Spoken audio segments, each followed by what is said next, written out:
ನಮಸ್ಕಾರ. ಸೊ ಮೊನ್ನೆ ಸಂತು ಅವರು ಶೇರ್ ಯುವರ್ ಬೆಸ್ಟ್ ಸ್ಟ್ರಾಟಜಿ ಅಂತ ಕಮೆಂಟ್ ಮಾಡಿದರು.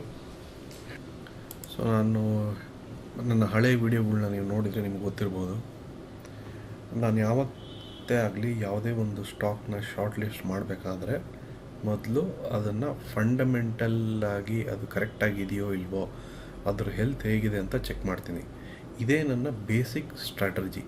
ಸೊ ಒಂದು ಸ್ಟಾಕ್ ನನಗೆ ಯಾರಾದರೂ ಹೇಳಿದ್ದಾಯಿತು ಅಥವಾ ನನಗೆಲ್ಲೋ ಇದು ಚೆನ್ನಾಗಿದೆ ಅನ್ನಿಸ್ತು ಅಂದರೆ ಫಸ್ಟು ಅದನ್ನು ಹೆಲ್ತ್ ಚೆಕ್ ಮಾಡ್ತೀನಿ. ಕರೆಕ್ಟಾಗಿ ಆ ಸ್ಟಾಕ್ ಬ್ಯಾಲೆನ್ಸ್ ಶೀಟ್ ನೋಡ್ತೀನಿ, ಮತ್ತು ಪ್ರಾಫಿಟ್ ಆ್ಯಂಡ್ ಲಾಸ್ ನೋಡ್ತೀನಿ, ಮತ್ತು ಕ್ವಾರ್ಟರ್ಲಿ ರಿಸಲ್ಟ್ಸ್ ಹೇಗಿದೆ ಅಂತ ನೋಡಿ ಆಮೇಲೆ ಅದನ್ನು ಅದನ್ನು ಖರೀದಿ ಮಾಡೋಕ್ಕೆ ಮುಂದುವರಿತೀನಿ.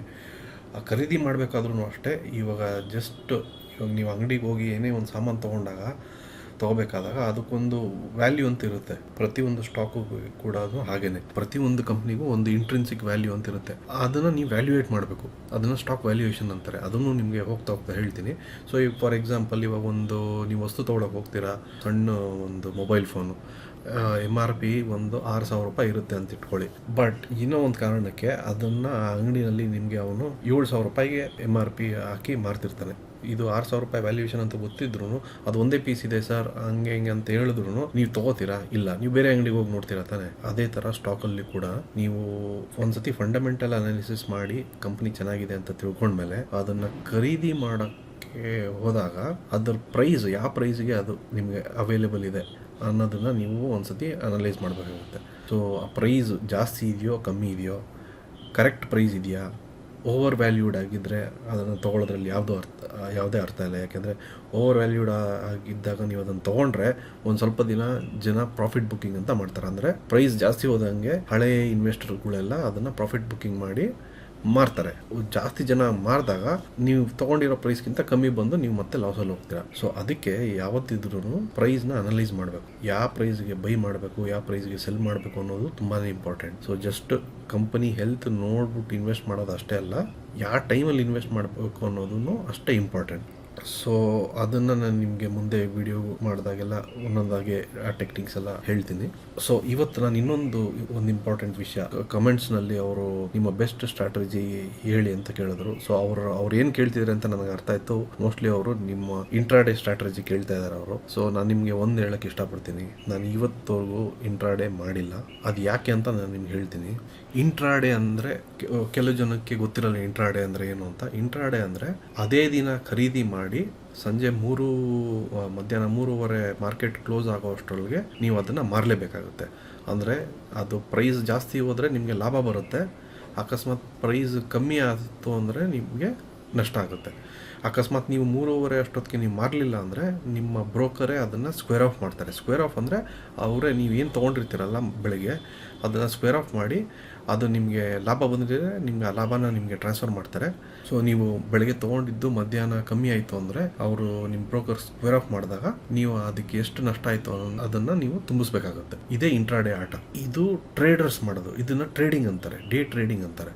ನಾನು ನಿಮಗೆ ಹೇಳ್ತಿರೋದು ಇನ್ವೆಸ್ಟಿಂಗ್ ಅಂದರೆ ಒಂದಿನದ ಆಟ ಅಲ್ಲ. ಅದು ನೀವು ಇನ್ವೆಸ್ಟ್ ಮಾಡಿ ಬಿಟ್ಟು ಅದು ಬೆಳೆದ ಮೇಲೆ, ಅಂದರೆ ಅದು 1 ವಾರ ಆಗಿರ್ಬೋದು, 3 ತಿಂಗಳಾಗಿರ್ಬೋದು, 3 ವರ್ಷ ಆಗಿರ್ಬೋದು, 10 ವರ್ಷನಾದರೂ ಆಗಿರ್ಬೋದು, ಅದನ್ನು ಇನ್ವೆಸ್ಟಿಂಗ್ ಅನ್ನೋದು. ಒಂದೇ ದಿನದಲ್ಲಿ ಹಾಕಿ ತೆಗೆಯೋದನ್ನು ಇನ್ವೆಸ್ಟಿಂಗ್ ಅನ್ನಲ್ಲ, ಅದನ್ನು ಟ್ರೇಡಿಂಗ್ ಅಂತಾರೆ.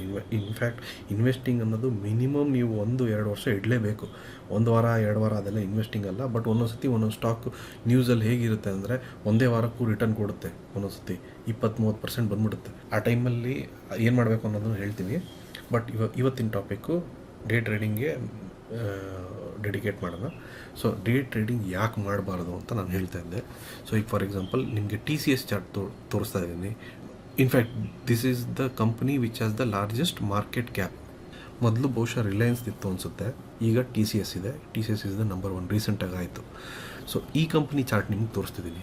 ನಿಮಗೆ ಈಗ ಮನಿ ಕಂಟ್ರೋಲಲ್ಲಿ ಹೋಗಿ TCS ಅಂತ ಹುಡುಕಿ, ನೀವು ಯೂಶಲ್ ಆಗೋದು 1 ಮಂತ್ ಏನೋ ತೋರಿಸ್ತಿರುತ್ತೆ, ನೀವು ಇಲ್ಲಿ ಚೇಂಜ್ ಮಾಡ್ಕೊಳ್ಳಿ. ಅಡ್ವಾನ್ಸ್ ಚಾರ್ಟ್ ಹೋಗಿ ಇಲ್ಲಿ 1 ಡೇ ಅಂತ ಚೇಂಜ್ ಮಾಡ್ಕೊಳ್ಳಿ. ಆವಾಗ ನಿಮಗೆ 1 ಡೇ ಚಾರ್ಟ್ ಬರ್ತೀವಿ ಇಲ್ಲಿ ಬಂದಿರೋ ಥರ. ಸೊ 9 ಗಂಟೆ 9:15 ಶುರುವಾಗಿದೆ ನೋಡಿ, 9:14 ಶುರುವಾಗಿದೆ, ಎಂಡ್ ಆಗಿರೋದು 3:30ಗೆ.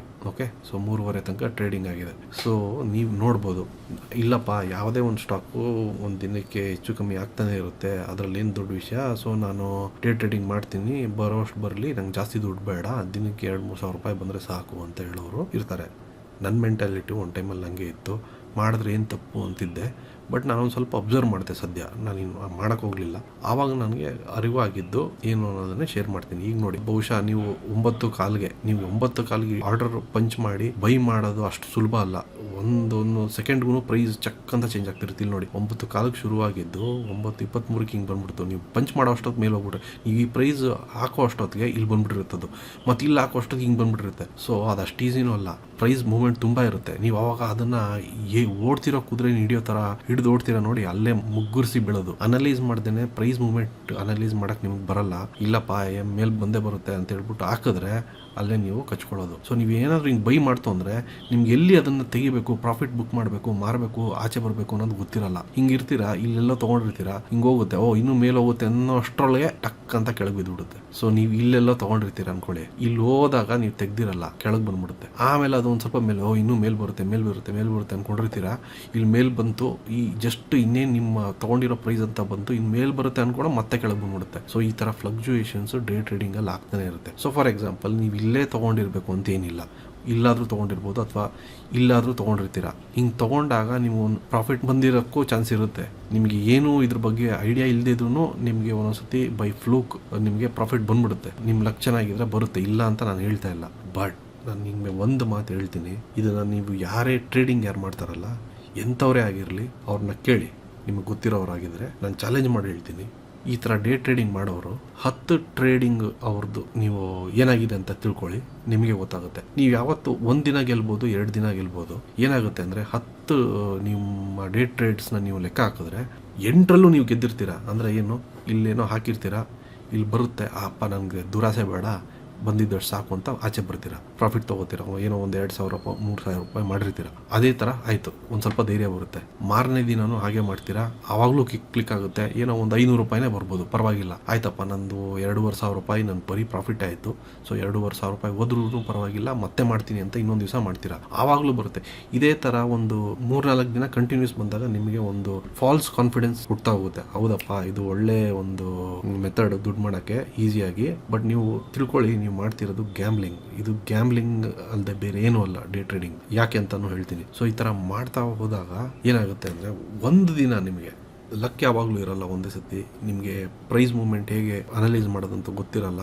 ಒಂದು ದಿನ ನೀವು ಏನಾಗುತ್ತೆ ಅಂದರೆ, ಇಲ್ಲಿ ತೊಗೊಂಡಿರ್ತೀರಲ್ಲ, ಟಕ್ ಅಂತ ಬಿದ್ದೋಗ್ಬಿಡುತ್ತೆ. ಆವತ್ತು ಯಾವ ಥರ ಬೀಳುತ್ತೆ ಅಂದರೆ, ನೀವು ಇಡೀ ಆ 8 ದಿನ ನೀವೇನು ಟ್ರೇಡ್ ಮಾಡಿರ್ತೀರಲ್ಲ, 1,000 ರೂಪಾಯಿ 2,000 ರೂಪಾಯಿ ನೀವೇನು ಲಾಭ ಮಾಡಿರ್ತೀರಲ್ಲ, ಒಂದೇ ದಿನ ಅದರದ್ದು ಡಬಲ್ 3 ಅಷ್ಟು ಕಳ್ಕೊಂಡ್ಬಿಡ್ತೀರ. ಇದು ನಾನು ನೋಡಿರೋದು ಹೇಳ್ತಿರೋದು. ಯಾಕೆಂದರೆ ನನ್ನ ಫ್ರೆಂಡೇ ಇಂಜಿನಿಯರಿಂಗ್ ಓದಿರೋನು ನಮ್ಮ ಕಂಪ್ನಿಲೇ ಕೆಲಸ ಮಾಡ್ತಿದ್ದಾನೆ. ಚಿಲ್ಲರೆ ಅಮೌಂಟ್ ಎಲ್ಲ ಗೆಲ್ತಿದ್ದ, 1,000 ರೂಪಾಯಿ 2,000 ರೂಪಾಯಿ ಖುಷಿ ಇತ್ತು ಅವನಿಗೂ.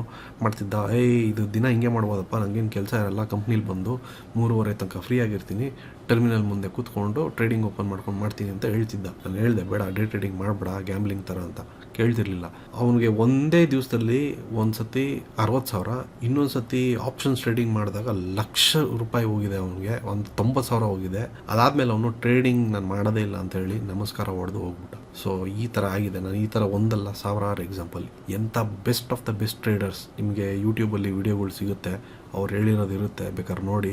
10 ಟ್ರೇಡ್ ತೊಗೊಂಡ್ರೆ ಅವರು ಒಂದೊಂದು ಸತಿ 3 ಟ್ರೇಡಲ್ಲಿ ದುಡ್ಡು ಮಾಡಿರ್ತಾರೆ, ಇನ್ನು ಮಿಕ್ಕಿದೆಲ್ಲ ಟ್ರೇಡಲ್ಲೂ ದುಡ್ಡು ಕಳ್ಕೊಂಡಿರ್ತಾರೆ. ಸೊ ಆದ್ರೂ ಅವ್ರು ಯಾಕೆ ಮಾಡ್ತಾರೆ ಅಂತ ನಿಮ್ಗೆ ಹೇಳ್ತೀನಿ.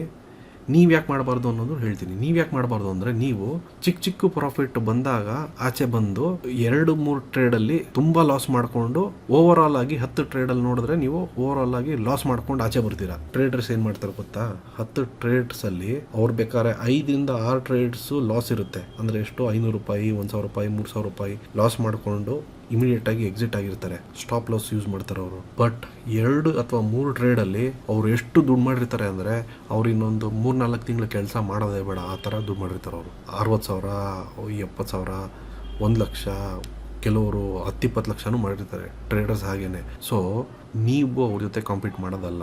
ನಿಮಗೆ ಪ್ರೈಸ್ ಮೂಮೆಂಟು ಇದನ್ನೆಲ್ಲ ನೋಡೋದು ಬರಲ್ಲ. ಬಂದ್ರೂ ನಿಮ್ಗೆ ಎಕ್ಸ್ಪೀರಿಯನ್ಸ್ ಇಲ್ಲದೆ ಇರೋದ್ರಿಂದ ಡೇ ಟ್ರೇಡಿಂಗಲ್ಲಿ ಪಕ್ಕಾ ನೀವು ದುಡ್ಡು ಕಳಿತೀರಾ. ನೀವು 10 ಟ್ರೇಡ್ ಮಾಡಿ ಬೇಕಾದ್ರೆ ಮಾಡಿ ನೋಡಿ, ನೀವು ದುಡ್ಡು ಕಳ್ಕೊತೀರಾ. ಅದಕ್ಕೆ ನಾನು ಹೇಳ್ತಿರೋದು, ನನ್ನ ಅಡ್ವೈಸ್ ತೊಗೊಳ್ಳಿ. ಡೇ ಟ್ರೇಡಿಂಗ್ ಯಾವತ್ತೂ ಮಾಡಬೇಡಿ. ಅದು ನಿಮಗೆ ಸ್ಟಾರ್ಟಿಂಗಲ್ಲಿ ಒಂದು ಸ್ವಲ್ಪ ದುಡ್ಡು ಕೊಟ್ರು ಒಂದೇ ಟ್ರೇಡಲ್ಲಿ ನಿಮ್ಗೆ ಎಲ್ಲ ದುಡ್ಡು ಕಳೆದು ಪ್ಲಸ್ ಇನ್ನೊಂದು ಸ್ವಲ್ಪ ಬೋನಸ್ ಅಂತ ಇನ್ನೊಂದು 50-60 ಸಾವಿರ ಒಂದೇ ಸತಿ ಕಳೆಯೋಷ್ಟು ಕೆಪಾಸಿಟಿ ಇದೆ ಡೇ ಟ್ರೇಡಿಂಗಿಗೆ.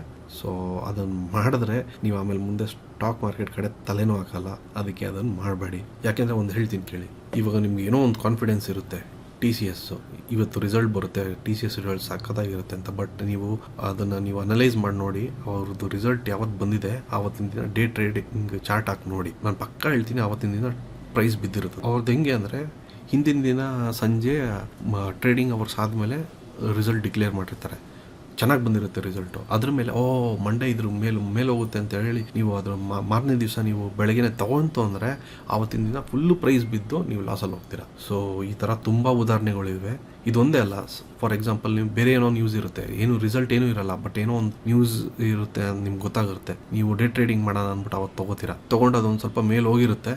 ಬಟ್ ಬೇರೆ ಏನೋ ಎಕ್ಸ್ಟರ್ನಲ್ ಮಾರ್ಕೆಟಲ್ಲಿ ಏನೋ ಒಂದು ನ್ಯೂಸ್ ಬರುತ್ತೆ. ಏನೋ ಒಂದು for example US federal bank ಅವರೇನೋ ರೇಟ್ಸ್ ಜಾಸ್ತಿ ಮಾಡಿದ್ರು, ಅಥವಾ ನಾರ್ತ್ ಕೊರಿಯಾ US ಗಲಾಟೆ, ಈ ಥರ ಎಕ್ಸ್ಟರ್ನಲ್ ಫ್ಯಾಕ್ಟರ್ಸ್ ನ್ಯೂಸ್ ಬಂದ್ರೂ ಮಾರ್ಕೆಟ್ ಸರಿಯಾಗಿ ಬೀಳುತ್ತೆ.